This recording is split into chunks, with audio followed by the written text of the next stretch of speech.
Hello, welcome back. Today I want to talk to you about sugar. Now, sugar is everywhere, as in everybody's talking about it. It's a lot in the press at the moment. In particular, there is now going to be a tax on sugary drinks.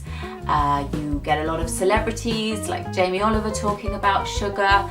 So what is the deal with it? Why is it being talked about so much? What is so wrong with it? How much should we be having?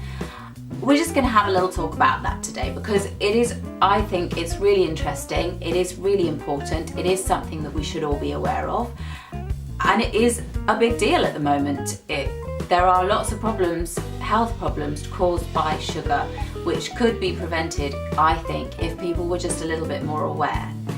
So there are two types of sugar. There are free sugars and then there are naturally occurring sugars. So free sugars are things that are added to food and drink. So those are things like sugar. There are also things like honeys and other things that sweeten things.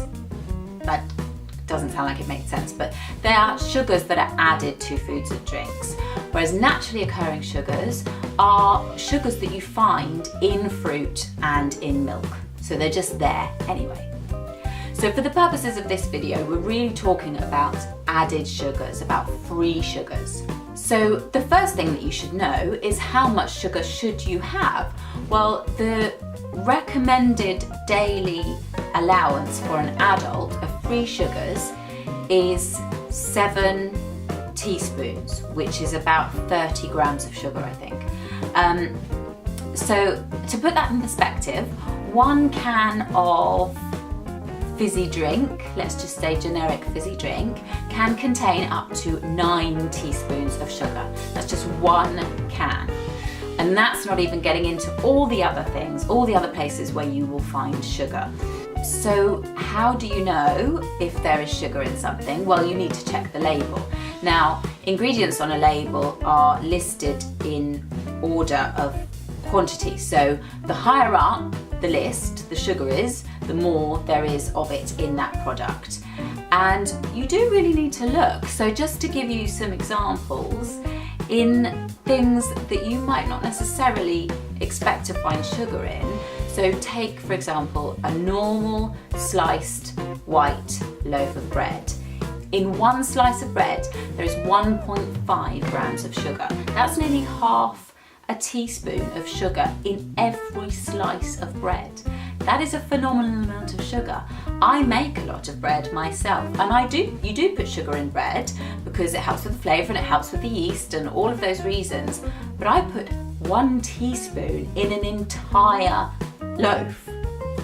That's half a teaspoon in 1 slice. That's phenomenal. If you think the amount of bread that you might eat or your children might eat, that's a lot of sugar just in something that you wouldn't think it was in. Another thing is tomato ketchup. In 1 15 milliliter serving, which, let's face it, no one ever has 15 milliliters. If you're having ketchup, you're having a lot more than 15 milliliters. In 1 serving, there is 3.9 grams of sugar. That's a whole teaspoon full of sugar in each serving. And then I was having a look in the supermarket today at what they list as healthy cereal options. So just taking quite a well-known brand like Special K, for example, in 1 30-gram serving, which again, 30 grams is actually quite small. Probably if you're having a bowl full of cereal, you're having a lot more than 30 grams. In 1 30-gram serving of Special K, there's 5.1 grams of sugar. That's almost 1.5 teaspoons. That's just for breakfast. It really is everywhere. Sugar is in so many things. Unless you have made your food from scratch, you cannot guarantee that there is no sugar in it. And the probability is that there is, because it's put in to help preserve the flavour, to make the flavour nicer. So many reasons why it's put in, but so much of it is in so many things that we eat. And that's why it's become such a problem. So when you're checking labels, you need to be aware of the other things that sugar is labelled as, because it's not always just listed as sugar. It's listed as agave syrup, corn sweetener, dextrose, fructose, corn syrup, honey, sucrose, glucose, or molasses. There are so many different names that sugar can be listed as, so it's really important to get familiar with all of those names so that you can look out for them when you're looking at your food. And it does seem a little bit dull to have to label shop, but it's so important for so many reasons, not just in terms of a weight loss point of view, but just for general health. Because ultimately, sugar can cause type 2 diabetes, so it's not just from a weight loss point of view. There are so many reasons why sugar is not good for you. Basically, it's empty calories. The sugar that you consume is giving you calories, but it's giving you nothing else, no other nutritional benefit at all. It's not doing your body any good. So it really is just empty calories, which is why when people eat lots of sweets and chocolate, they do end up putting on weight. But bearing in mind, we're not just talking about sweets and chocolate and fizzy drinks, we're talking about the sugar that's in all the other foods. Just think of the calories that you could be saving if it weren't in there, and also the fact that you're having that stuff that's laden with sugar and it's not doing your body any good at all. The other thing that's quite obvious is obviously sugar rots your teeth.